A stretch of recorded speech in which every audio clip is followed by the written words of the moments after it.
মালিক তুমি কি পারো না? কেন কেন তোমার কাছে আমার প্রশ্ন। আমার বাবা রক্তে দেহ কেন লাল? কেন আজকে আমার বাবা আঘাতপ্রাপ্ত? তায়েফের জমিনে বাবা গিয়েছিল তোমার কালেমার দাওয়াত দেওয়ার জন্য। আমার আব্বা তো নিজের কথা বলতে যায়নি, গিয়েছিল তুমি মালিকের একত্ববাদের দাওয়াত দেওয়ার জন্য। ও মালিক, জবাব চাই, জবাব।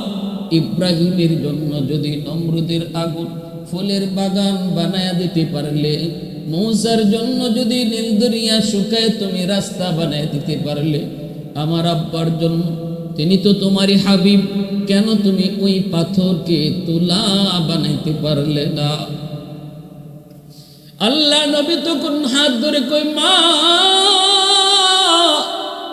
এভাবে আল্লাহর সাথে কথা কয় না, মা এভাবে আল্লাহর সাথে কথা বলে না। সাথে সাথে ফাতেমা কয়, আব্বা কিভাবে বলবো? বাবা গো, মনরে বুঝাইতে পারি না, তুমি তো আমার আব্বু, আমি তো তোমার মেয়ে, কেমন করে আমি তোমার এই আঘাত সহ্য করব? ও বাবা, বাবার দরদ তুমি কি বুঝো? তুমি তো বাবার দরদ বুঝো না, জন্মের আগেই বাবা হারাইছো।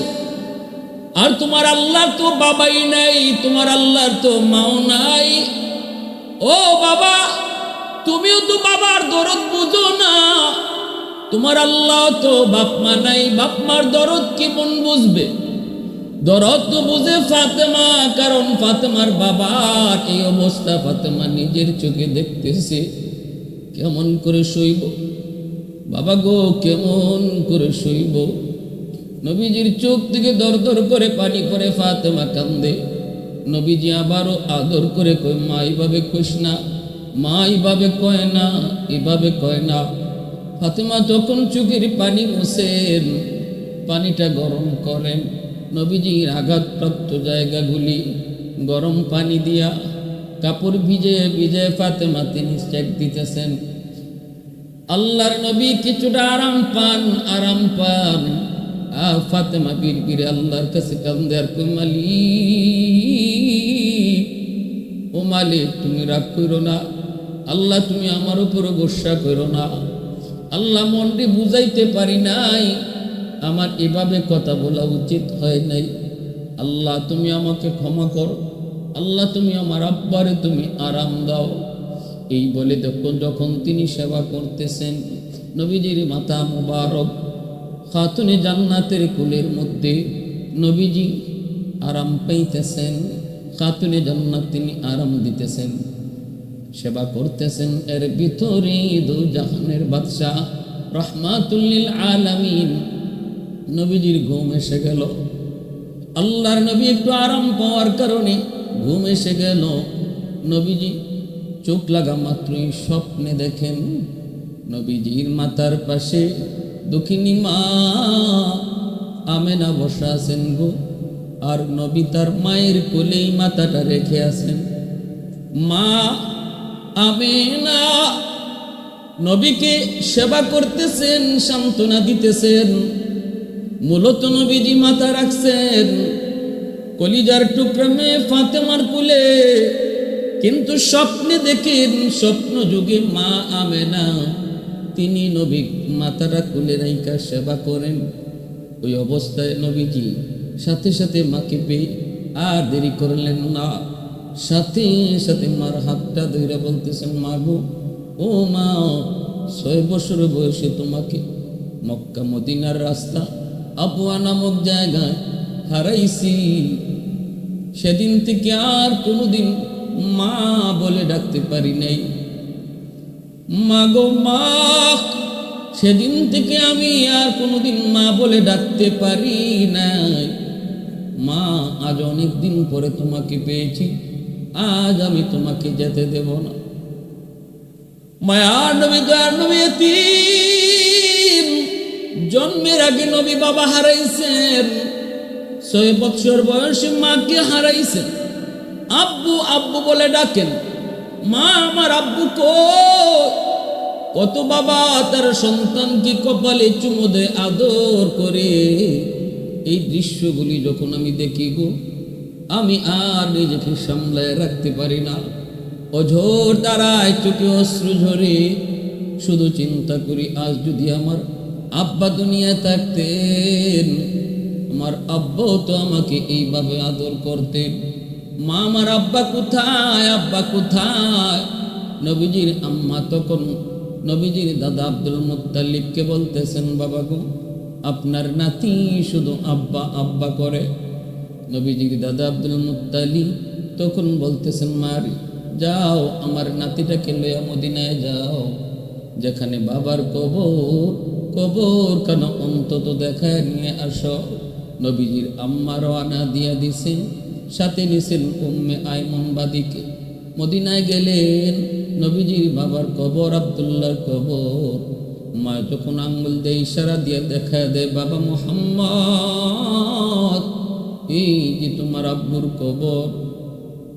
শিশু নবী বাবার কবরে উপকাশি দেয়া, কবরের উপরে নিজের চিত হয়ে শুইয়া বাবাকে যেভাবে সন্তান বাবার উপরে ওইটা বাবার গলা জড়ায় রাখে গো, এইভাবে দয়ার নবী কবরের উপরের মাটিতে যেন বাবাকে বুকে জড়ায় কান্দেন আর বলতেছেন, আব্বু, পৃথিবীতে জন্মের পর আজও পর্যন্ত আব্বু বলে ডাকতে পারি নাই। বাবা ডাকের ভিতরে কত মজা আমি নবীতে জানি না, আমি মুহাম্মদতে জানি না। চোখের সামনে আমার বন্ধুদেরকে বাবা আদর করে, চুমু খায়। সন্ধ্যা হয়ে গেলে পরে বাবা সন্তানের খুঁজে বের হয়, কিন্তু আজও পর্যন্ত তুমি আমাকে কোনো দিন নিতে আসলা না। আব্বু, আমি আমার মনকে কেমনে বুঝাই। এই বইলা যখন দয়ার নবী ইনিয়ে বিনিয়ে কাঁদতেছেন, কয়েকজন ইহুদি নবীর কান্না দেইখা তারাও কান্না শুরু করলো। ইহুদি একজন পাদ্রী, সে তাওরাত কিতাবের পণ্ডিত ছিল। নবীজির কান্না দেইখা এবং নবীজির চেহারা দেইখা, নবীর লক্ষণগুলি দেইখা ইহুদি পণ্ডিত চিনে ফেলেছে, এই বালক তো মুহাম্মদ, মনে হয় আখির নবী। সাথে সাথে ডাক দিয়া বলতেছে, মা গো, এই বাচ্চা বুঝি তোমার? নবীজির আম্মা কান্দেন আর চোখের পানি মুছে বলেন, হ। ইহুদি পণ্ডিত কয়, বাচ্চার নাম মুহাম্মদ, তোমার নাম আমেনা। আর কবরে যে শুয়ে আছে গো, এই কবরের মানুষটা হলো তার বাবা, নাম হলো আব্দুল্লাহ। নবীজির আম্মা আমেনা অবাক হয়ে গেলেন, কেমন করে আপনি জানেন আমার নাম আমেনা, আমার সন্তানের নাম মুহাম্মদ, বাবার নাম আব্দুল্লাহ, কেমন করে জানেন? ইহুদি পণ্ডিত কই, মা, আমি তাওরাত কিতাবের একজন পণ্ডিত।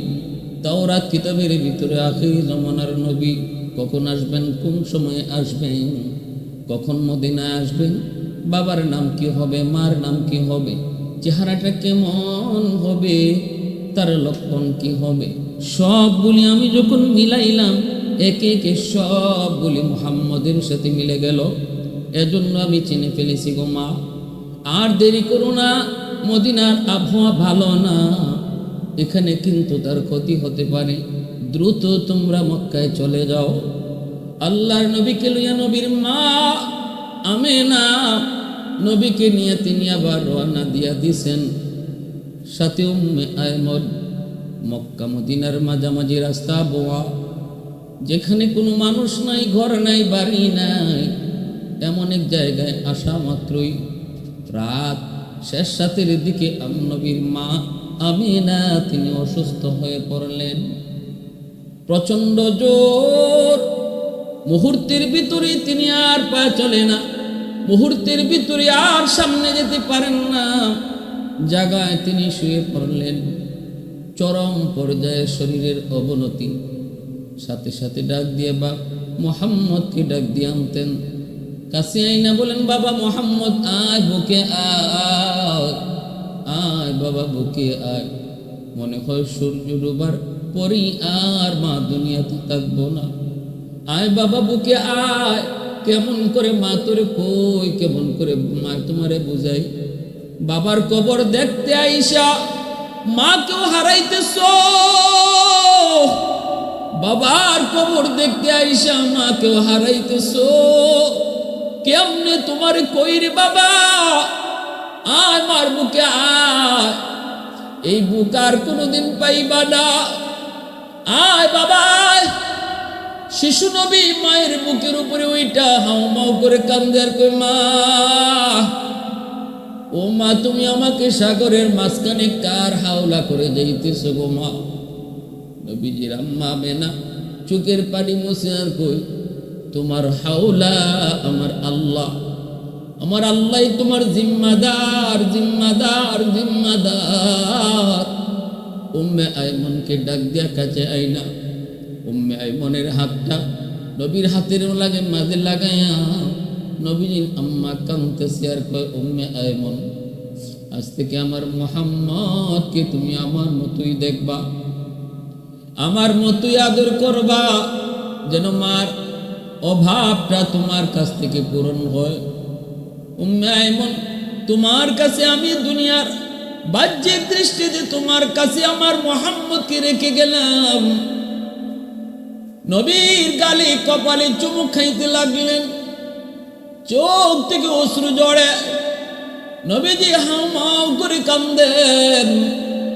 আল্লাহ তার হাবিবকে মা হারা বানাইতেছেন এমন এক জায়গার যুবক,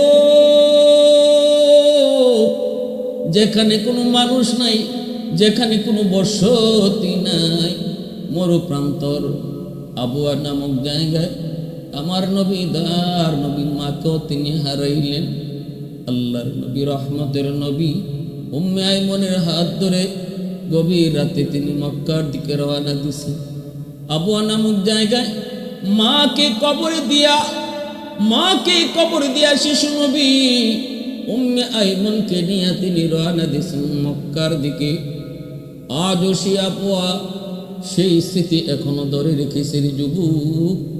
সেখানে গেলে এমন কোন নবীর আশিক নাই, চোখ থেকে পানি ঝরে না। একজন শিশু সন্তান, শিশু বাচ্চা কেমন করে পারলো এই মরুভূমিতে মারে কবর দিয়া, মারে এখানে চিরনিদ্রায় শোয়া, কেমন করে রহমতের নবী পায়ে হেঁটে মদিনায় মক্কায় আসলো।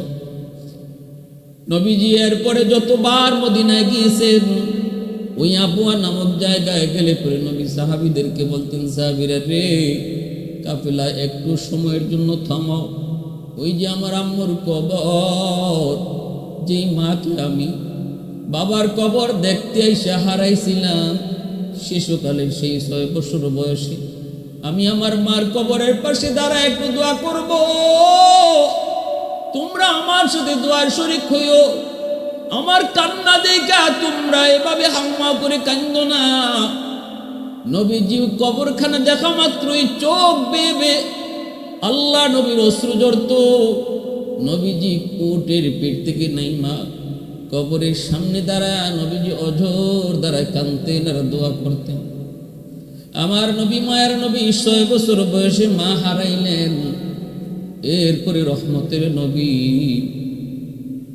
আম্মা ডাকার দিতে পারেন না গো, কিন্তু নয়া মায়ার নবী মা পাইছেন ফাতেমাকে।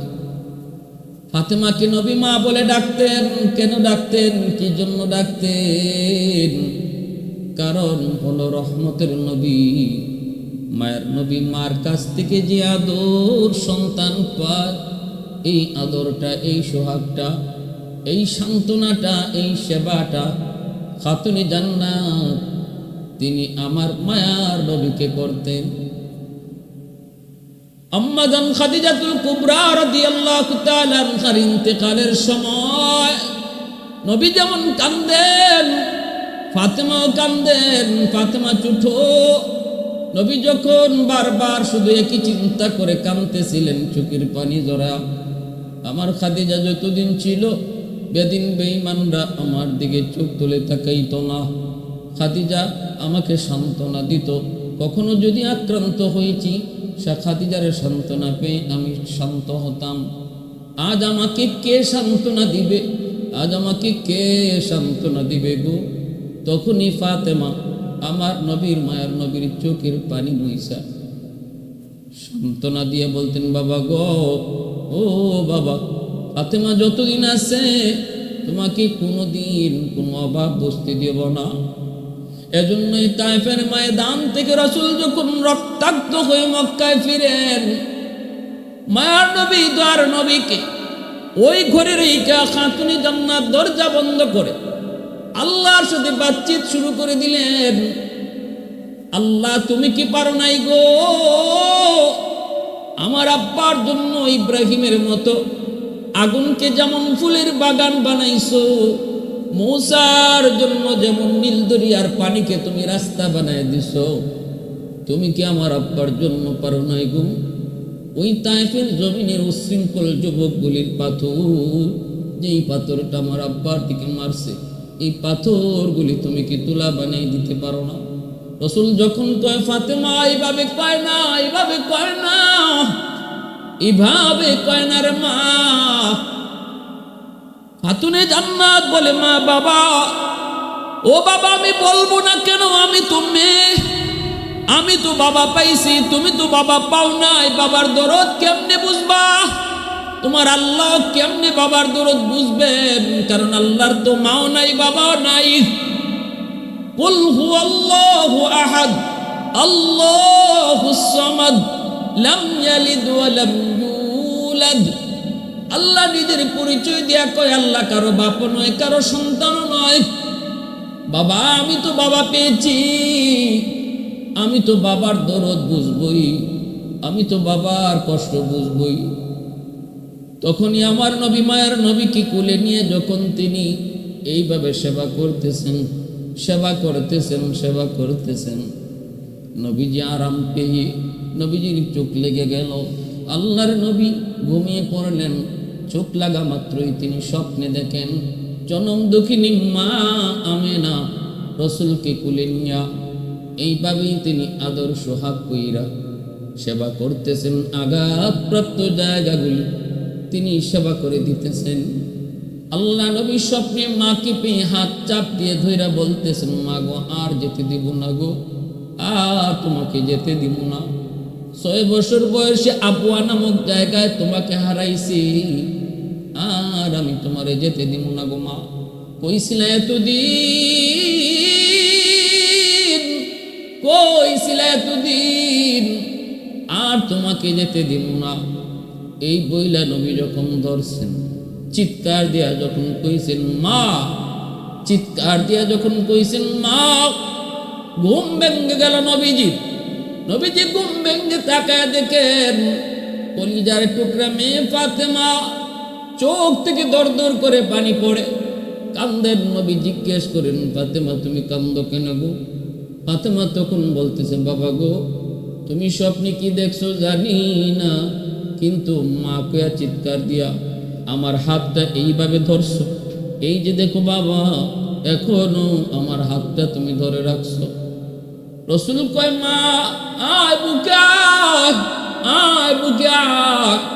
আমি তো স্বপ্নে আমার মা আমেনার হাত ধরেছি, বাস্তবে যখন তোমার হাত ধরলাম, চোখ খোলার পর যখন তোমার হাতে আমার হাত, তাহলে মা রে, আজ থেকে তুমি আমার মা আমেনার জায়গায়, আজ থেকে তুমি আমার মা আমেনার জায়গায়।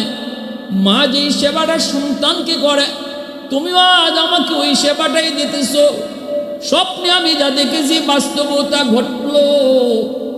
মা, আজ থেকে তুই আমার মা, তুমি শুধু আমার মেয়ে না, আজ থেকে ফাতেমা আমার মা। রসুলের নবী, রসুলের কন্যা, খাতুনে জান্নাত ফাতেমা রাদিয়াল্লাহু তাআলা আনহা। এজন্যই নবীজি মা কইয়া ডাকতেন আর বলতেন, ফাতেমা তো বিদাতুম মিন্নি, ফাতেমা আমার কলিজার টুকরা। ফাতেমার একজন বান্ধবী ছিল ইহুদি মেয়ে। ইহুদি মেয়ে বিয়ের আয়োজন করলো বাবা, অনেক বড় ধন সম্পদের মালিক বাবা। ইহুদি মেয়ের আয়োজন করলো বিয়ের, কিন্তু বান্ধবী বাবাকে সাফ জানায় দিল, বাবা আমার একজন বান্ধবী আছে, নাম হলো ফাতেমা। ফাতেমা যদি আমার বিয়েতে না আসে তাহলে আমি বিয়ে বসবো না। এই বিয়েতে আমি রাজি না। ইহুদি কই মারে কে সেই ফাতেমা? বান্ধবী কয় ফাতেমা হলো মুহাম্মাদুর রাসূলুল্লাহর মেয়ে। এই কথা বলতে ইহুদি কয় মারে মুহাম্মদ তো গরিব মানুষ, ফাতেমা সে তো গরিবের মেয়ে, কাপড় চোপড় তেমন দামি নয়। আমার আজকের অনুষ্ঠান হবে ভিআইপি ভিভিআইপি মানুষের জন্য, রাজা বাদশাদের ছেলেরা, রাজা বাদশারা আজকের আমার বিয়ের আয়োজনে এই অনুষ্ঠানে তারা হবে গেস্ট। তাদের শ্রেণীতে ফাতেমা যায় না। মা, ফাতেমা যদি কোনো রাজার মেয়ে হতো তাহলে আমি তোমার এই কথাটা গ্রহণ করতাম, কিন্তু না রে মা, এটা হয় না, আমি পারবো না। সাথে সাথে মেয়েটাই মাকে জানাই দিল, মা আব্বুকে বলো আয়োজন করার দরকার নাই, আমার বান্ধবী ফাতেমা যদি বিয়েতে না আসে গো, আমি এই বিয়েতে রাজি না। মেয়ে সাফ সাফ বাবাকে জানাই দিল, ফাতেমা যদি বিয়েতে না আসে তাহলে সে কিন্তু এই বিয়ে বসবে না, এই বিয়েতে সে রাজি না। পড়ছে বাবা বিপদে। তখন বাবা কয় মারি তাহলে একটা চিঠি লিখ, একটু দেখ তার বাপ দাদা অথবা ফরিদাদার মধ্যে কেউ রাজা বাদশা ছিল কিনা, এতটুকু যদি পাওয়া যায় তাহলে তো স্ট্যাটাসটা মিলবে, সমান থাকবে, শ্রেণী ঠিক থাকবে। চিঠিটা দেওয়ার পর নবীজির মেয়ে খাতুনে জান্নাত তখন ছোট্ট বালিকা, তিনি উত্তরে লিখলেন, বান্ধবী আমি মক্কায় একজন গরিবের ঘরে জন্মেছি, আমার আব্বার নাম মোহাম্মদ, আমার বাপদাদা কেউ রাজা বাদশাহ ছিল না, তবে আমার বংশ আরবের শ্রেষ্ঠ বংশ, সম্মানী বংশ। আর এতটুকু মনে রেখো, পৃথিবীতে যত রাজা বাদশার জন্ম হন সকল রাজার রাজা যিনি, আসমানের মালিক, কুল কায়নাতের মালিক, সকল বাদশার বাদশাহ যিনি, তার বন্ধু হলেন আমার আব্বা। উলফত মে তেরি ওয়াইসি নে দান কুতুরা, বু বকর উমর নকশে কদম তেরা না ছোরা। उल्फत में तेरी वैसी ने दंदान को तूरा, बू बकर उमर नक्श कदम तेरा न छोरा।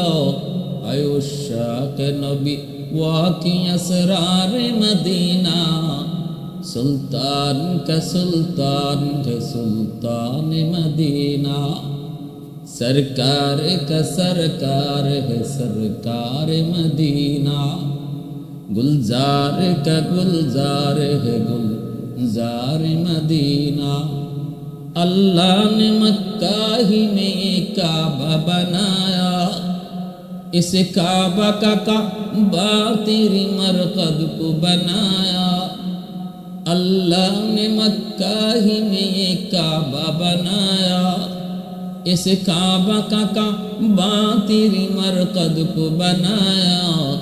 ऐसा लम्हा जी चले जा राह मदीना, सुल्तान का सुल्तान है सुल्तान मदीना, सरकार का सरकार है सरकार मदीना, गुलजार का गुलजार है गुलजार मदीना।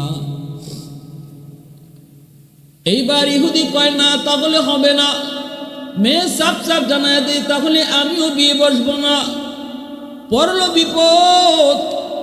আল্লাহ নবী, রহমতের নবী, মায়ার নবীর কাছেও যখনই খবর চলে আসলো, সাথে সাথে জিব্রাইলে আমিন। ঘটনা তো আল্লাহ পাক সব দেখতেছেন, শুনতেছেন। আল্লাহ কয় ফাতেমা গরিবের কাপড় পরে যাবে বিদায়। এই মানুষগুলা ইহুদি ফাতেমাকে বিয়েতে নিতে রাজি হয় না, দাওয়াত দিতে রাজি হয় না। জিব্রাইল তুমি জান্নাত থেকে ফাতেমার জন্য 2টা কাপড়ের সেট তার জন্য নিয়ে যাও। জিব্রাইল আমিন জান্নাত থেকে 2 সেট কাপড় নিয়ে আসলেন। আল্লাহর নবী, রহমতের নবী, মায়ার নবী, দয়ার নবী যখন ফাতেমাকে বললেন, ফাতেমা কাপড়গুলা খোলো, প্যাকেটটা খোলো, জিব্রাইল জান্নাত থেকে তোমার জন্য কাপড় নিয়ে এসেছে। খাতুনে জান্নাত ফাতেমা রাদিয়াল্লাহু তাআলা আনহা ওই থেকে ইহুদির মেয়ে জানায় দিছে, বাবা ফাতেমার গায়ে কি কাপড় থাকলো না থাকলো, কতটা দাম আর কতটা কম দাম, এটা দেখার বিষয় নয় বাবা। শুনো, ফাতেমা মক্কার সবচেয়ে সম্ভ্রান্ত বংশের মেয়ে, কুরাইশ বংশের মেয়ে। তার বাবা মুহাম্মদ। নবী মানতে তোমরা না পারো, ধর্মের ভিন্নতা থাকতে পারে, কিন্তু মুহাম্মদকে আলামিন উপাধি দিয়েছে ওই কাফের কুফফাররাই। তোমরাই মুহাম্মদকে আলামিন বলো, সম্মানী বলো, একজন সম্মানী ব্যক্তি। অতএব বাবা আমি জানাই দিলাম, দাওয়াত দেওয়াই লাগবে। ফাতেমা কি কাপড় পরে আসলো সেটা দেখার বিষয় নয়। ফাতেমা না আসলে আমি বিয়ে বসবো না। শেষ পর্যন্ত জান্নাতি পোশাক তিনি পাইলেন। এই জান্নাতি পোশাক পইরা যখন বান্ধবীর বিয়ের আসরে তিনি ঢুকলেন, সবগুলি মানুষের কান খাড়া হয়ে গেছে। দুনিয়ার কাপড়ের সাথে কোনো মিল নাই। দুনিয়ার কাপড় এত সুন্দর হয় না, জান্নাতি কাপড় এত সুন্দর, এত সুন্দর, এত দামি, এত অলংকার সজ্জিত। সবার চোখ খারাপ হয়ে গেছে, কান খারাপ হয়ে গেছে, চোখগুলা বড় বড় হয়ে গেছে। বান্ধবীর কাছে যেয়ে বসলেন। শুধু কাপড়ের সৌন্দর্য নয়, এই কাপড় থেকে এমন এক খুশবু বের হয়েছে, গোটা এলাকা খুশবুতে মোহিত হয়ে গেল। বান্ধবী কাছে বইসা কয়, বান্ধবী এই কাপড় কোত্থেকে আনছো? সবাই তোমার পোশাকের দিকে তাকায়, পোশাকের দিকে সবাই তাকায়। কোন মার্কেট থেকে পোশাক আনছো সবাই তো জানতে চায়। খাতুনে জান্নাত কই, বান্ধবী এটা দুনিয়ার কোনো মার্কেট নয়।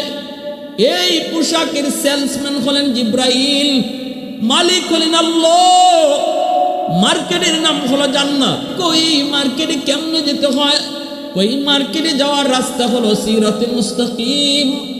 একটা কালেমা পড়তে হয়, ওই কালেমা পড়লে পরে এই পথ পাওয়া যায়, এই পথ পাওয়া যায়। কোন সেই কালেমা একটু কম? সবাই তো কাপ্পা কাপড় দিয়ে, পোশাক দিয়ে পাগল। সেই মার্কেটে যাওয়ার রাস্তা কোনটা? ওই মার্কেটে যাওয়ার রাস্তা হলো লা ইলাহা ইল্লাল্লাহু মুহাম্মাদুর রাসূলুল্লাহ সাল্লাল্লাহু আলাইহি ওয়াসাল্লাম। অধিকাংশ মানুষ এই কথা শুই না কালেমা পড়ে, ওই কথা শুই না সবাই অবাক হয়ে গেল, সবাই অবাক হয়ে গেল। আর বাবার বলে দেওয়া সেই কালেমা মেয়ের মুখ থেকে শুই না কালেমা পড়ে সবাই মুসলমান হলো। উপস্থিত মজলিসে অনেকেই কালেমা পড়ে মুসলমান হলো। ভাইয়েরা, বন্ধুরা, রসুলের কলিজার টুকরা মেয়ে খাতুনে জান্নাত, জান্নাতের সকল মহিলাদের সরদারিনী, রসুল যাকে মা করে ডাকতেন, রসুল যার ব্যাপারে বলছেন ফাতেমাতু বিদআতুম মিন্নি, জান্নাতের সকল মহিলাদের সরদারিনী, যিনি পৃথিবীর 4 জন সুন্দরী নারীদের মধ্যে একজন, এই 4 জনের একজন হলেন হযরত ইব্রাহিম আলাইহিস সালামের প্রথম বিবি সারা আলাইহিস সালাম। পৃথিবীর যে 4 জন সুন্দরী মহিলা ছিলেন, নারী ছিলেন, এর ভিতরে তিনি একজন। দ্বিতীয় জন হলেন হযরত মরিয়ম আলাইহিস সালাম, ঈসা আলাইহিস সালামের আম্মা। আরেকজন হলেন ফেরাউনের বিবি হযরত আসিয়া আলাইহিস সালাম, তিনিও হলেন বিশ্ব সুন্দরী। চতুর্থ জন হলেন রসুলের কলিজার টুকরা মেয়ে ফাতেমা রাদিয়াল্লাহু তাআলা আনহা। কয় এমন এক রাজ্যের খবর আমি আপনারে দিব যেটা আপনিও জানেন না। কি রাজ্য? ওই এলাকার ইয়ামেনের মারিব অঞ্চলে বেটি রাজত্ব করে। বেটি, আপনি সারা দুনিয়ার রাজা, তো আপনার দিকে খবরই নেই। আপনি দুনিয়ার, আপনার রাজত্বের ভিতরে এক বেটি রাজত্ব করে। নাম কি? দা কয় নাম বিলকিস। সুলাইমান নবী হাসানি বলে জি, ওয়ালা আরশুন আজিম, একটা সিংহাসন আছে গো নবী, দেখতে আইছি সিংহাসনের মতো সিংহাসন, দেখলে চোখ ফিরানি যায় না। নবী কোথায় নেই বলে জি। কিতা করে? কয় সবচেয়ে বড় দুঃসংবাদ হলো এরা সূর্যের পূজা করে। কার পূজা করে? জোরে মতো। এরা ইমানদার না, সূর্যের পূজা করে। আল্লাহর নবী সুলাইমান কয় তাহলে ঠিক আছে, খবরটা সঠিক না মিথ্যা এটা তরে দিয়ে আমি যাচাই করব। নে তুই চিঠি লয়ে যা, বিলকিসের নামে আমি চিঠি দিলাম। সুলাইমান নবী চিঠি লিখলেন। এই চিঠির শুরুতেই তিনি লেখছেন ইন্নী আব্দুল্লাহ, প্রথমেই লেখছেন কিন্তু আমি আল্লাহর গোলাম। এরপরে লিখছেন সুলাইমানের পক্ষ থেকে আল্লাহর নামে চিঠি ভাবে লিখছেন, এত বড় পয়গম্বর, এত বড় বাদশা, প্রথম পরিচয়টাই দিছেন আমি আল্লাহর একজন গোলাম। সুবহানাল্লাহ জোরে কও। এত বড় পয়গম্বর, এত বড় বাদশা, পরিচয়, প্রথম পরিচয় আমি সুলাইমান নবী না, প্রথম পরিচয় হলো আমি আল্লাহর গোলাম। বুঝাইছেন আমি আপনি যত বড় হই না কেন আমার আল্লাহর বড়ত্বের সামনে কিছুই না, ক্ষুদ্র থেকে ক্ষুদ্র। আমি যত বড় হই না কেন সর্বদা সর্বকালে আমি আল্লাহর গোলাম। ঠিক কিনা জোরে বলেন। চিঠিটা তিনি বললেন না তুই না বিলকিস রানীর দিবে। বিলকিস রানী একদম সেই আন্দরের ভিতরে ঢুইকা হুদহুদ পাখি চিঠিটা রাখছে, আর রানী উঠে চিঠিটা পাইছে। চিঠিটা পাইয়া রানী তো অবাক, এই চিঠি আমার খাস কামরার ভিতরে ঢুকলো কি কইরা? চিঠিটা পইরা দেখে সুলাইমান নবীর পক্ষ থেকে চিঠি। কে দিছে? দেখে বারান্দায় একটা হুদহুদ পাখি বোয়া। বুঝে লেছে এটা পাখির কারবার। ঠিক না নি? রানী বিলকিসে কয়, যিনি পাখির মাধ্যমে চিঠি পাঠায়, এত খাস কামরার ভিতরে যে চিঠি পাঠাইতে পারে তিনি তো জানতেন কোনো মানুষ না, সাধারণ কোনো মানুষ না। রানী বিলকিস দ্রুত মিটিং ডাকলো, জরুরি মিটিং কল করলো, মন্ত্রী পরিষদের মিটিং কল করলো। কয় কেমনে কি করবো, তাড়াতাড়ি কও, সমাধান বাইর করো। নবী চিঠি পাঠাইছে, তাড়াতাড়িকে মুসলমান হইতাম, নাইলে যুদ্ধের লাগি প্রস্তুতি নিতাম। এখন কও তোমরা কি করতাম? মানজার নামে ওনার এক মন্ত্রী আসিল, হে আসিল বিলকিস রানীর প্রতি কিছুটা দুর্বল। হে উঠটা কয় সুলাইমানের কি ক্ষমতা আসেনি আমরা সাথে লড়ত। কিছু কিছু মানুষ আছে বুঝবে, প্রেমিকার সামনে নিজের বাহাদুরি দেখাইবার লাগে যেটা মন চাইতে পারে। ঠিক না? যেটা মন চায়, যেটা ভাবতো না এটাও কয়, কারণ নিজের বেটা বুঝাই তুইব। বেটা হয় সুলাইমান নবী আপনার কোনো ক্ষতি করব ই সাহস আছে? আমি মানজার একাই যথেষ্ট, গাছও লটকাই তো রাখবো। বিলকিস রানী দিছে দমক, এই মানজার আস্তে কথা কও, হুশ কইরা কথা কও। নবীরে ধরবে নে পরে বা সুলাইমান পয়গম্বরে ধরবে পরে, আগে যে ফাঁকি আমার দিয়া গেছে চিঠি ফাঁকিরে নি ধরতে পারো দেখ। ঠিক কিনা জোরে কও? আরে যে ফাঁকি দিয়া গেছে এইটারে নি ধরতে পারো দেখ। আস্তে কথা কও, লাফাইস না। এরে দমক দিয়ে আটকেছে। মাথায় গিলু আছে তো, গিলু না থাকলে এমনি নি, গিলু আছে কেমনে কই? রানী বিলকিস তার বাপও আছিল রাজা, 14 পুরুষ আছিল রাজা, রাজবংশের মেয়ে রানী বিলকিস, বাপের একমাত্র মেয়ে। বাপ মারা যাওয়ার পর রাজা হইব কেডা, এটা নিয়ে লাগছে দ্বন্দ্ব। দুই দল হয়ে গেছে দেশের মানুষ। এক দলে কয় বাদশার মেয়ে বিলকিস যথেষ্ট জ্ঞানী, যথেষ্ট বুদ্ধিমতী, তারই আমরা বাদশা বানাইব। আর আরেক দল কয় না, কোনো বেটিরে বাদশা বানাইলে হইতো না, বেটা মানুষ তার আমরা বাদশা বানাইতাম না। ওই গেছি দুই দল। এই দুই দল হইয়া দেশ ওই দুই ভাগ হয়ে গেছি। এক দলে বেটা মানুষের রাজা বানাইছে, আরেক দলে বিলকিস রানীর রাজা বানাইছে। এইভাবে দুইজনের নিয়ন্ত্রণে দুই এলাকা চলে। অল্প দিনের ভিতরে রানী বিলকিস তার বুদ্ধিমত্তার দ্বারা তার এলাকারে সুন্দর করে সাজাইলেছে।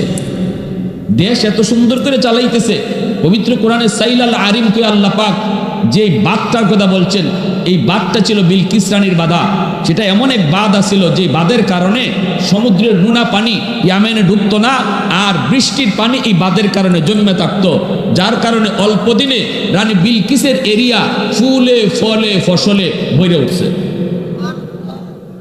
ওই পুরুষ বাদশার এলাকার মানুষ খালি বাদশারে গিয়া কয় তুমি বেটা হইয়া কি তাহলে, বেটি হইয়া তার এলাকার যে উন্নত করছে, তুমি তো বেটা হইয়া কোনো লাভ হইতেছে না, দরকার নেই, আমরা বেটি বালা, আমরা রাজী বালা। এইভাবে দেখা দিছে এলাকার মাঝে একটা বিদ্রোহ। ওই রাজার সে পুরুষ বাদশার, সে মনে মনে কয় রানী বিলকিসের সাথে যুদ্ধ করা ছাড়া আমার কোনো পথ নাই, এখন যুদ্ধ বাধাই দিতে হইব, নাইলে আমার জনগণ উল্টে যেতেছি গা, তাই তো খুব বালা করে দেশ চালাই দিতেছে, এখন যুদ্ধ একটা বাধাই দেয়। এরকম করে একটা পরিবেশ, যুদ্ধের পরিস্থিতি বাধাই দিতেছে, লাগে যাবো যে কোনো সময় যুদ্ধ। এই অবস্থা রানী বিলকিস কি পরিমাণ বুদ্ধিমতী নারী আছিল, সে চিন্তা করছে এত জনগণ মারা যাবে একটা যুদ্ধ হইলে, এটার থেকে দেশে বাঁচানি কেমনে।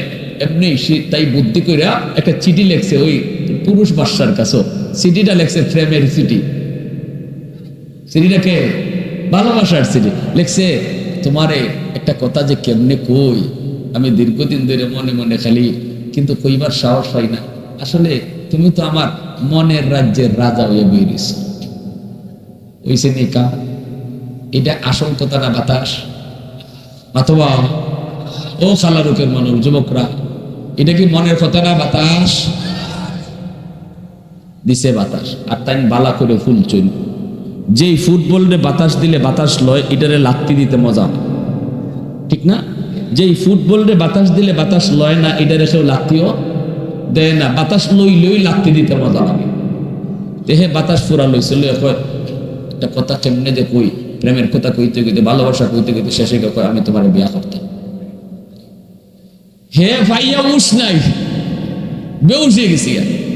উত্তরে লেখছে, তুমি তো আমার মনের কথাটা কইছ, আমি তো মনে মনে খালি ইডুই চিন্তা করি, ঘুমাইলো তোমারই দেখি। এই কইরা দুইজনের মাঝে এরকম করে হয়তো তুমি যদি রাজি থাকো, হ্যাঁ রাজি, সব রাজি। দুইও দেশে জানাতে নিয়ে গেছি গা যে রানীর সাথে দেশের রাজার বিয়া হইতেছি গা। রানীর মন্ত্রীরা কয়, কি শুনলাম আপনি বলে বিয়া হইতেছেন? উনি কয়, হ্যাঁ আমি একজন রানী, তোমরা আমার সমান কেউ আসো যে তোমরা কাছে আমি বিয়া বইতাম? আমার তো একটা যৌবন আছে, আমার বাচ্চা কাচ্চা লাগবো, আমি বিয়া বইলে তো আরেক রাজার কাছেই বিয়া বইতাম হইব। তো হে একটা এলাকার রাজা, এজন্য আমি তার চয়েস করছি। তো অসুবিধা কি, তোমরা অসুবিধা কি? না অসুবিধা নাই, তবে হে তো সারা জীবন বিরোধিতা করলো। কত করছো তো কি হয়েছে, সেটা রাজা দিছে কাম। কারণ বিয়া শাদী হয়ে গেছে, অনুষ্ঠান হয়েছে, বাসর রাত্রে ইচ্ছা মতো তারা মদ খাওয়াইছে রানী বিলকিস। খাওয়াইয়া এর বেউস বানাইয়া, রাতের আন্দাইরও বেউস বানাইয়া ঠান্ডা মাথায় এর কল্লা জবাই করছে। একবার আলগা করে লিছে কল্লা। কল্লা জব কইরা এই কল্লা দরবারের গেটের মাঝে ঝুলাইয়া রানী বিলকিস রাতে ওই তার সিংহাসনে আবার চলে আসছে। সকালবেলা তার জনগণ আয়া দেখে বাদশার কল্লা ঝুলতেছে। তখন জনগণ কারে, এটা তো বিয়া আসিল না রে, জোরে মাতো, এটা খিতা আসিল না, কইরে তো বিয়া আসিল না, এটা তো রানী বিলকিসের চালাকি। খুব ভালোই হয়েছে, এ হারামজাদা আমাগো দেশের উন্নতিও করে না, আর আমরার কথাও শুনে না, এটা ভালোই হয়েছে। এখন দেখা যায় সব রানী বিলকিসের জনগণ হয়ে গেছে। দেখছেন নি বুদ্ধি আসেনি না নাই? জোরে মাতো। আমাগো দেশও এক সরকারে 16 বছর 17 বছর দেশ চালাই গেছে, এমনি নি মাথাত আসিল কিছু মাল, ঠিক না নি? কত বেডেনতে যে পানি খাইছো, খালি ছাত্ররার কাছে ধরা খাইলিছে, ঠিক না? আল্লাহ ধরে না ধরে না ধরে না, আল্লাহ কোনো একটা উসিলায় এমন ধরা ধরে আর ছুটবার জায়গা পায় না, এমন ধরা আল্লাহ ধরছে, এক কথাই শেষ। এজন্য বেশি পণ্ডিতি বালা না, বেশি চালাকিও বালা না। এখন রানী বিলকিস এইভাবে চালাইছে সিংহাসন, দেশ চালাইছে, রাজ্য চালাইছে।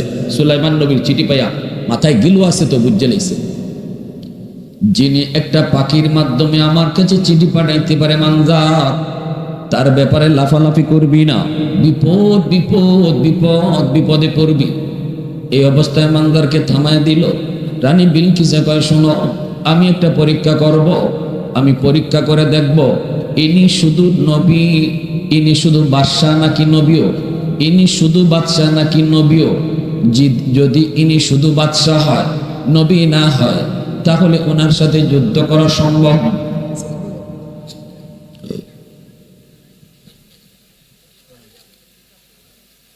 দুই একজন আছেন, বেশি না, অসুবিধা নেই, তোমরা বইবা না, খারাইলে ভালো লাগতেছে। ওই দেখছেন দেখছেন, কেন লাগে আমি আর কষ্ট দিতাম, তার লাগে কোনো দরকার নেই। সুন্দর বসা আছে, সবাই নিরিবিলি কথা কইতে দেন। যারা ওখানে জায়গা আছে, বওয়ার মতো সুযোগ সুবিধা আছে, শুনেন আমার কথা। মনোযোগ আমার দিকে আছে আপনাদের? কার কার আছে একটু হাত ওঠে, আল্লাহরা দেখান। মাশাআল্লাহ, আল্লাহ তুমি কবুল করো। সবাই বলি আমিন, আমরা ধরে আমিন। কয় আমি পরীক্ষা করবো, দেখেন কি বুদ্ধি। কয় পরীক্ষা করে দেখবো ইনি শুধু বাদশাহ নাকি আল্লাহর নবীও। যদি উনি বাদশাহ শুধু হয়, নবী না, তাহলে যুদ্ধ করা যাইতে পারে। কি কয় দেখেন। আর যদি আমার পরীক্ষায় প্রমাণিত হয় ইনি শুধু বাদশাহ না, ইনি আল্লাহর নবীও, তাহলে ফসমও ফালাইতে পারতায় না। কারণ নবীরা নিজের শক্তিতে লড়ে না, নবীরা লড়ে আল্লাহর শক্তিতে। আল্লাহু আকবার, জোরে কও আলহামদুলিল্লাহ। মান কদ্দারা খাইরান ওয়া খাবালা, الحمد لمن قدر خيرا وقبلا والشكر لمن صور حسنا وجمالا فرد صمد عن صفة خلق بريء رب أزلي خلق الخلق كمالا لا ضد ولا ند ولا حد لمولى الآن كما كان ولم يلق زوالا الآن كما كان ولم يلق زوالا মুসলমানের আওয়াজে বলো আল্লাহু আকবার قل اللهم مالك الملك تؤتي الملك من تشاء وتنزع الملك ممن تشاء وتعز من تشاء وتذل من تشاء وتذل من تشاء بيدك الخير إنك على كل شيء قدير সকল ক্ষমতার মালিককে সকল ক্ষমতার উৎসকে নাকি জনগণ আওয়ামী লীগ হিকায় গেছে বিএনপি হিকাইতেছে সকল ক্ষমতার উৎস বলে জনগণ এই আকীদা বিশ্বাস অন্তরে রাখলে শিরক হইব সকল ক্ষমতার উৎসকে একটু জোরে আওয়াজ দেয়া কাউকে উলামায়ে কেরাম সিল্লায় এমনে সিল্লায় শিরিকে আকীদা লইয়া দেশ চালাইবার আবার সময় মতো আকাশ থেকে মেঘ চাইবার আল্লাহ ঠেকাত করে রয়েছে তোমার লাগে আল্লাহ তোমার কাছে ঠেকা হ্যাঁ শিরিকে আকীদা লইয়া দেশ চালাইবা আবার সময় মতো মেঘ চাইবা আল্লাহ তোমার কাছে ঠেকাত না তুমি আল্লাহর কাছে ঠেকা ঠিক কিনা জোরে কও আলিম উলামা সিল্লায় কাল লাগে সিয়ারো বইবার লাগি না দেশ বাঁচাইবার লাগি আলিম উলামা সিল্লায় এমপি বার লাগি না গজব থেকে দেশে বাঁচাইবার লাগি না বুঝা খালি আলিমদের বিরুদ্ধে উলামা এখানে ধরো মারো কাটো জেল হারো মৌলবীরা বেশি বাইরে গেছি কিন্তু এরা সিয়ারো বইতে চায় সিয়ারো বইবার লাগে না তোমারে বাঁচাইবার লাগে ঠিক কিনা তোমার সিয়ার বাঁচাইবার লাগে তাহলে তোমার সিয়ার উঠে গজব পড়বো যে আকীদা লইয়া দেশ চালাও যা করো প্যারে হাজিরিন এবার মন্ত্রী পরিষদ কয় ঠিক আছে কি পরীক্ষা করবেন আপনি কয় পরীক্ষাটা হলো আমি 1000 স্বর্ণের ইট দিমু সুলাইমান নবীর কাছে হাতিয়া নাম লইমু হাতিয়া মূলত আমি জানি এটা ঘুষ আমি জানি কি ঘুষ ইনি যদি 1000 স্বর্ণের ইট গ্রহণ করে তাহলে বোঝা গেল ইনি নবী না ইনি খালি বাদশাহ ইনার লোভ আছে নবীর কোনো লোভ থাকতে পারে 2 নম্বর একটা পরীক্ষা করবো একটা পাথর দিমু পাথর এই পাথরটার ভিতরে থাকবো চিকন একটা ছিদ্র এই ছিদ্রটা পাথরের ভিতরে থাকবো আঁকা বাঁকা এই পাথরটার ভিতরে নিয়ে একটা সুতা ঢুকায় দিত এটা মানুষের পক্ষে সম্ভব না এই দুইটা জিনিস আমি দিয়া মানদারকে মানদার দা দা 100টা স্বর্ণের ইট নিয়ে তুই যা আর এই পাথরটা লইয়া দা যাইয়া ওনাকে বলবি যেন সুতা ঢুকায় দেয় মানদার রওয়ানা দিছে লোক লইয়া এইদিকে হুতুত পাখি আইসা কয় নবী গো রানী বিলকিস আপনার চিঠি ফইরা এই কইছে এই ওইছে এখন এই ওইতাছে আইতাছে কিতা লইয়া কয় 1000 স্বর্ণের ইট লই আইছে আপনারে ঘুষ দিত আর কিতা কয় একটা পাথর দিছে ভিতরে বলে একটা চিকন একটা রাস্তা আছে এটাও বলে তেরা বেড়া এবার বলে আপনার একটা সুতা দোকানি লাগবে নবী খাচ্ছা নবী তো অ্যাডভান্স মেসেজ পেয়ে গেছে এমনি নবী দেবদানব রেখো 18 মাইল পর্যন্ত তোরা স্বর্ণের রাস্তা বানায় রাখ 100 ইট লই যাইতেছে ফকিন্নি 1000 ইট লই যাইতেছে আমার গুড় দিত 18 মাইল স্বর্ণের রাস্তা বানাইলা আর এইরকম 18 মাইলের ভিতরে 1000 স্বর্ণের ইট রাখার মতো জায়গা ফাঁকা রাখবে 1000 ইট স্বর্ণের ইট রাখার মতো জায়গা রাস্তা কি রাখবে ফাঁকা রাখবে আর দুইও সাইডে দিয়ে গরু ছাগল বাইন্দা রাখবে গরু ছাগলের জন্য সেনা এলে দায় স্বর্ণের উপরে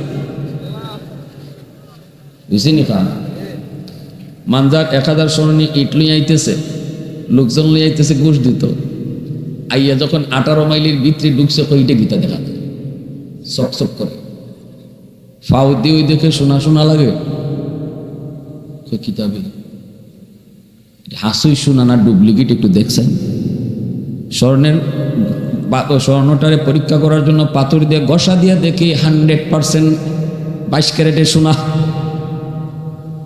এখন তো মনে ক্যারেট আরো বাড়ছে, 24 ক্যারেটের মনে আছে। তো এইরকম একদম 100% স্বর্ণ। এখন তো মানজারে সৌগুল ডেকেছি গা, ওই 1000 স্বর্ণের উট নিয়ে যে বেটারে হাতিয়ে দিতাম, এই বেটা দিয়ে 18 মাইল সোনা দিয়ে রাস্তা বানায় রাখছে, কোন মুখে দিব? সরমত্ব আছে এটা নিজুরে মাতবা, এ সরমও আছে না নি? একটু দূর আগে দেখে কিছু জায়গা ফাঁকা দেখা যায়, ওই কিরে এখানে ইট নাই কেন লাগে? আরে এই গ্যাপটা তো মনে হয় দেখো জানি কেন কি ফিল্ম হয়, এই গ্যাপটাই তো বোঝা যায় 1000 ইট স্বর্ণের ইট এখানে নাই। এখন যে 1000 স্বর্ণের ইট লই আমরা যাইতাম সুলাইমান নবীর দ্বারা, নবী যদি কয় তোমরা আমার ইট চুরি করে লই আইছো,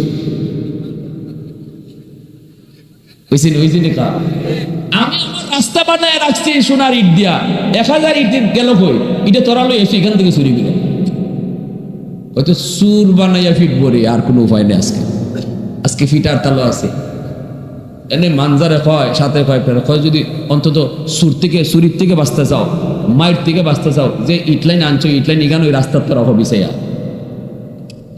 ওই যে গ্যাপটা আছিল ওই গ্যাপের মাঝে নিজের ইট হয়ে গেছে। এখন মানজারে কয় একটু দেখিয়ে যায় লোকটারে, ফিরত যাওয়া যেত না। গেছে নবীর কাছে, নবীর কাছে যাওয়া মাত্রই সুলাইমান নবী কয় কি ব্যাপার মানজার? এর আসমান ভেঙে পড়ছে, আল্লাহ সিরিয়ায় জীবনে কোনোদিন আইলাম না, আমার নাম জানলো কেমনি? এই রে কিতাবে ওই বল্লা আজকে আল্লাহ জানে, আমি তো কত কথা কইছি ঠিক না? হের ভিতরে কিন্তু বন্ধুরও আছে। হ্যাঁ, রানী বিলকিসের সামনে বেটাগিরি দেখাই পারলে কত মাত মারছিল না, এই তানি আবার হুন্ডে লেগেছে আল্লাহ জানে। সুলাইমান নবী কয় মানজার তোমার রানী আমার সিটির উল্টা বুঝছে, ভুল ব্যাখ্যা বুঝছে, রং নাম্বারে ডায়াল দিছে, কল করছে রং নম্বরে, আমারে তোমার রানী কিনতে চাইছে। সুলাইমান নবীরে কিনা যায় না, আমাদের দেশে বউ, আমাদের দেশে দামান কিনা যায় মোটরসাইকেল দিয়া, ঠিক না? লন্ডন পাঠাইবার কথা কইয়া, হ্যাঁ ফ্রিজ দিয়া দামান কিনা দেয়, কিন্তু নবী পয়গম্বরের কিনা দেয় না। সুলাইমান নবী কয় তোমার রানী আমার কিনতে চাইছে 1000 ইট দেয়, ইট কই রাখছো? ওইখানে তুই আইসো নি? সুরির ডোর এখানে তুই আইসো, পাথরটা দেলাও। এখন তো মানদারে আসমান ভাঙবে, ও আল্লাহ এই পাথরের খবর তো আমি ছাড়া রানী বিলকিস ছাড়া কেউ জানে না। পাথরের খবর জন্য নবী পাই নিছে, তাইলে আমি যে কইসলাম রানীর সামনে সুলাইমান রে গাছে লটকাইব, এটাও তো জেনে লিছে। ফের পাতলা বাগানা শুরু হয়ে গেছিল, ফের গরম। এখন যে আমার কোন দশা হয়? সুলাইমান নবী তো সবই জানছেন, সবই শুনছেন, কিন্তু বাকি কথা আর তাই কইছেন না। না কই এখন পাথরটা দেও, পাথরটা দিছে পরে সুলাইমান নবী একটা ফিফরারে ডাকছেন, খারে ডাকছেন। রাস্তা তো পাথরের ভিতরে, রাস্তা তো শুরু না নেই, এই শুরু রাস্তাতে যদি সুতার দোকানে লাগে তো এটা মানুষের দ্বারা সম্ভব, এটি ফিফরায় পারবো। ফিফরা একটা রাতলে এখন নে এই সুতা রাখা মধ্যে ধর দইরা তুই এই সিদ্রের ভিত্তিতে হামাইয়া কি ভাগে বাইর। সুবহানাল্লাহ, জোরে পোকা, আরো জোরে পোকা। সকল ক্ষমতার মালিক কে? পিঁপড়া এই ছিদ্র দিয়া ঢুকলো, ওই ছিদ্র দিয়া বের হলো, সুতা ঢুকায়া দিয়া দিল, আর নবী কইল দাও তোমার রানী বিলকিসে নিয়ে এটা দিয়া দাও। মানজার যায় আর ফিসি দেখালি সাই ধরে নিলা কেউ, যা যা যা যা যাইতে যাইতে ইরান গিয়া রানী বিলকিসের সামনে হাজির। বিলকিস রানী কই কিতারে মানজার খবর কিতা? কয় খবর কইও না, তোমার মতো ফকির নিয়ার নাই, যে বেটায় 18 মাইল সোনা দিয়া রাস্তা বানায় রাখছে, এই বেটারে তুমি 1000 স্বর্ণে ইট দিয়ে ঘুষ দিতে চাইছো গো রানী, তুমি যে ফকিরনি।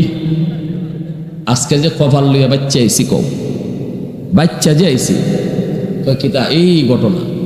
এখন আমরা যে ইট দিসলা 1000 ইটে আর বাসার তার নিতামই পারছি না চুরির ডরে, কারণ এখানে থয়ে গেছি গা।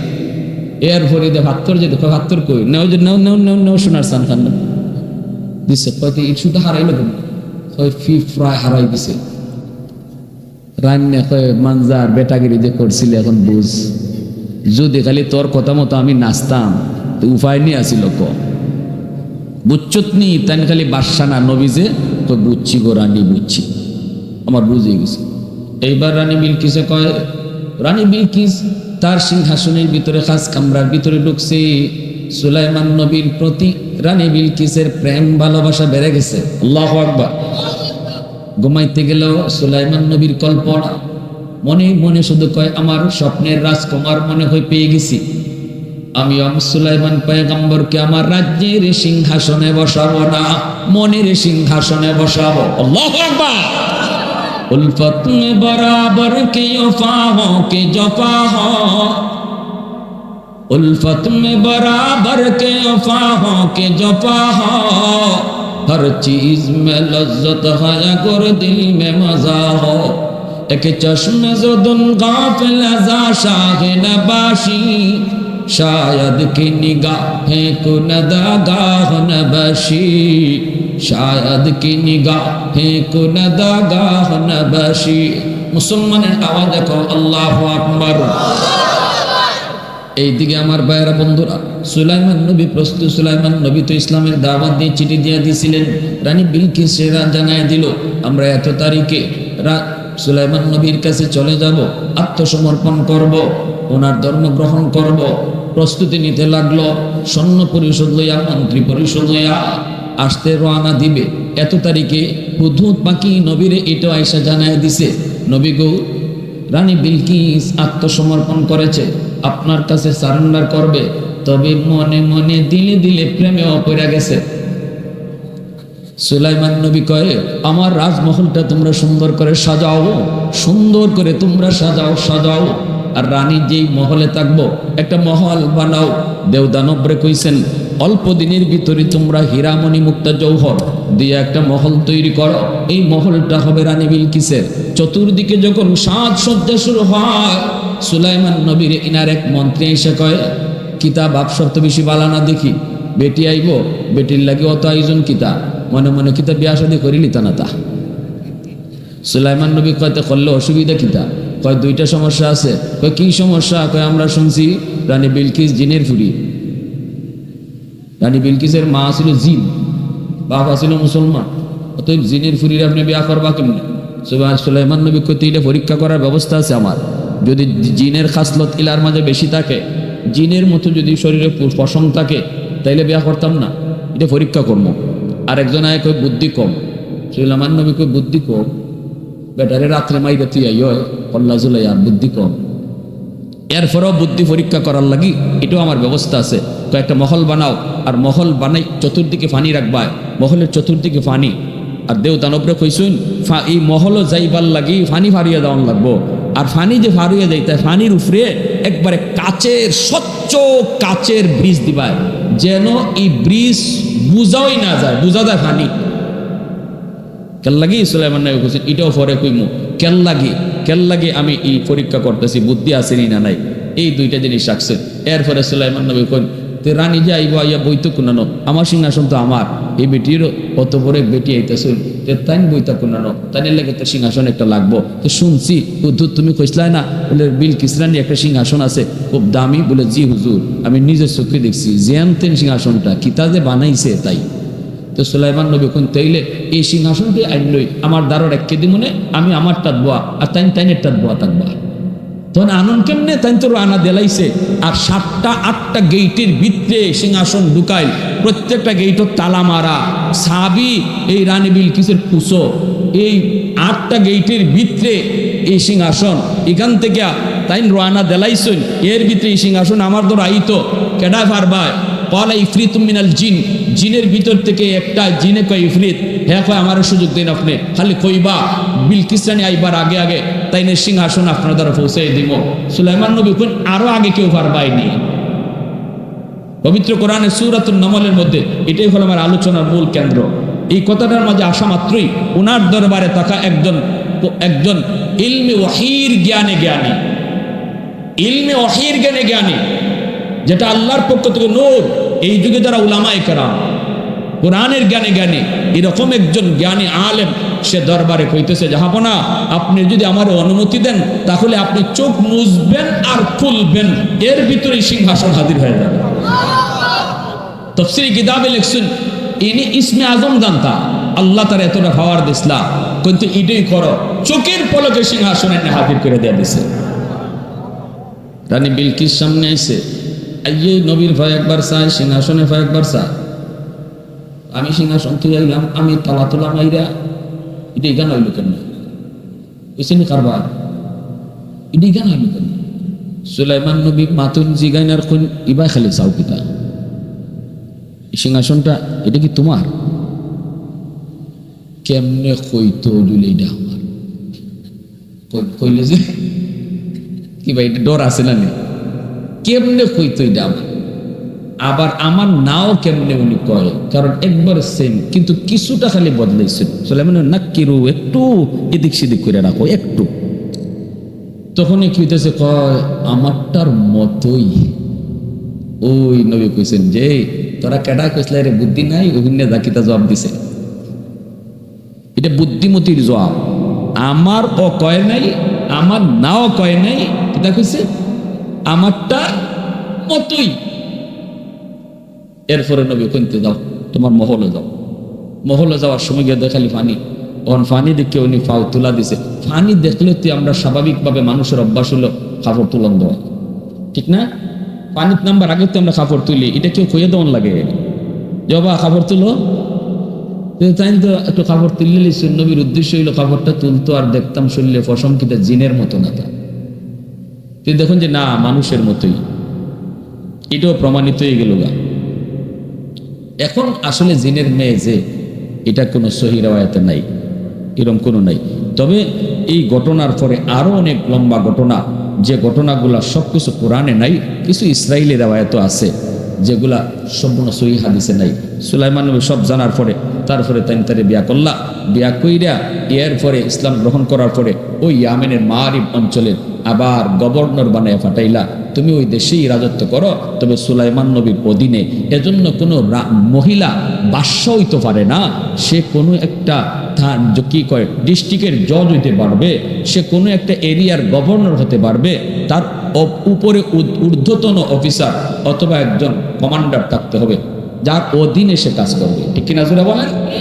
এজন্য আমার ভাইরা, আল্লাহর নবী কয় জানো না উলামায়ে কেরামের পাওয়ার তোমরা জানো না, তোমরা বুঝো না। আসমান জমিনের আর যত মাখলুক আছে সবাই বুঝে, সবাই বুঝে, সবাই বুঝে। এজন্য নুরুদ্দিন গওহরপুরী রহমতুল্লাহি আলাইহি সিলেটের জমিন থেকে তিনি ময়মনসিংহ যাইতেন, আসরের নামাজ পড়ছেন তিনি সিলেটে, মাগরিব পড়ছেন যায় ময়মনসিংহে। কোন বিমানে যাইতেন? কোন বিমানে যাইতেন? কয় কোনো বিমান না, নুরুদ্দিন গওহরপুরী রহমতুল্লাহি আলাইহি জিনরা ওনাকে এক জায়গা থেকে আরেক জায়গায় পৌঁছায় দিত। ওই যে চুনারোঘাটে 7 দিন ব্যাপী তফসির হয়, আমি একদিন তফসির করি, হুজুরা কয় হুজুর একদিন আমাদের এখানে মাহফিল করলেন, রাত 2টা বাজে, হুজুরা কয় আমি চলে যাব গওহরপুর, আমারে তাড়াতাড়ি তোমরা গওহরপুর চলে যাব। আমি চলে যাব, কইয়ে হুজুর নেমে গেছেন। আমরা বললাম হুজুর এত রাতে কেমন করে গওহরপুর পাঠাবো? হুজুর কয় আমি কি বলছি তোমরা ফাটাও? আমি কইছি আমি যাইমুগা। এই বইলা তিনি বাজারে চলে আসছেন, মাদ্রাসা থেকে নামছেন, রাত বাজে 2টা, কোনো গাড়ি নাই, ঘোড়া নাই, কোনো রিক্সা নাই, কিছু নাই। হুজুররা সবাই দাঁড়ানো আর গওহরপুর হিসাবে দাঁড়ানো। ওই জায়গার হুজুররা আমার নিজের মুখে কইছেন, হুজুর আমরা হঠাৎ করে দেখি শা করে সাদা রঙের প্রাইভেট কার, মাথার মধ্যে একজন সাদা জুব্বা, সাদা পাগড়ি আর সাদা জুব্বা ড্রাইভার, সাদা একটা প্রাইভেট কার লইয়া হুজুরের সামনে আইসেই দাঁড়ায় সালাম দিয়া কয় হুজুর গাড়িতে বসেন। হুজুরও গাড়িতে বসলেন, আমরা গাড়ি থামায় দিলাম। কে ভাই তুই কে? গাড়িটা কোথায় রাখো? কি তোমার পরিচয়? হুজুরে কোথায় নিয়ে যাইতেছো নাকি মারবা? কই কোনো জবাব দেয় না, আমরাও গাড়ি যাইতে দেই না। এমনি হুজুরে লাঠি দিয়ে আমরা মারুই না। আর কইন এ তোমরা এরে খিতা জিগাও, এরে তোমরা খিতা জিগাও, এ মারতে পারিনি, এ মানুষ নিয়ে মারতো। জোরে কও না সুবহানাল্লাহ, আরো জোরে সুবহানাল্লাহ। এজন্যই নবী কয় ইন্নাল আলিমা ইস্তাগফিরু লাহু মান ফিল আরদ ওয়া মান ফিস সামা হাত্তাল হিতানু ফি জাওফিল মা। অতএব আপনাদের এলাকার এই মাদ্রাসার ছাত্রগুলার কদর করবেন। আল্লাহর নবী কয় যত কদর বেশি হবে আল্লাহর রহমত সমাজে তত বেশি নামবে। কারা কারা মাদ্রাসার দিল থেকে মহব্বত করবো হাত উঠে আল্লাহর দেখান। আল্লাহ তুমি কবুল করো, সবাই বলি আমিন, আরো জোরে বলি আমিন। ওয়া আখির দাওয়ানা আনিল হামদুলিল্লাহ।